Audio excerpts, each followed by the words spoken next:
કુંભાર માટલા લઈને ગધેડા ઉપર ભરી ને વેચવા જતો હતો એક ગામથી બીજે ગામ. બહુ ઘણા, લગભગ 25-30 માટલાઓ બાંધ્યા છે ગધેડા ઉપર. એમાં રસ્તામાં 2-3 એને યુવાનો મળ્યા.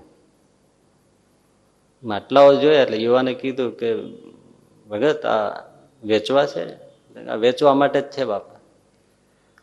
શું માટલાની કિંમત? એક માટલાનો 1 રૂપિયો એ જમાને જે હશે. સારું, કેટલા છે? ગણ્યા 30-40 જે હશે. લ્યો આ રૂપિયા, લાવો માટલા. કુંભારે છોડીને આપી દીધા. સેજે પછી આ બધું ખાલી થયું એટલે કુંભારને તો બીજું એક સાથે આવો વકરો થઈ ગયો એટલે નિરાતે ઝાડવા નીચે પછી બેઠો થોડી વાર આરામમાં.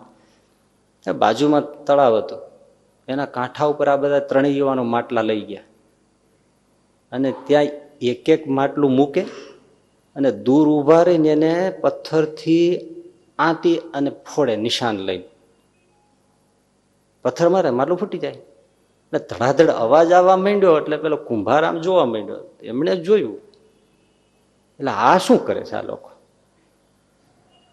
જોવાયું નહીં કુંભારથી, દોડીને એની પાસે ગયો. પેલા 3 યુવાન હાથ પકડી લીધા કે ભાઈ આ માટલા ફોડવા માટે નથી, તો તમે વેચી નાખ્યા પછી અમારે જે કરવું હોય તે કરે, તમારે પૈસાથી મતલબ છે તે? તો કે ના, તમારી ભૂલ થાય છે. આ માટલા ઘડવાનો હેતુ કેવળ પૈસા નથી. એ તમને ખબર છે આ માટલા કેટલી મહેનતે બને છે? કેવી રીતે માટી પસંદ કરવાની, એને પાણીમાં નાખીને કેટલી કેળવવાની, ઝીણો ઝીણો કાંકરો ખોળી કાઢીને ચાળવાનું, પછી પગથી કેટલી મસળવાની, કેટલાય દિવસ નીકળી જાય ત્યારે મુલાયમ થાય, ત્યાર પછી ચાકડા ઉપર ફેરવવાની, એને ઘડવાનો, એનું માટલું થાય.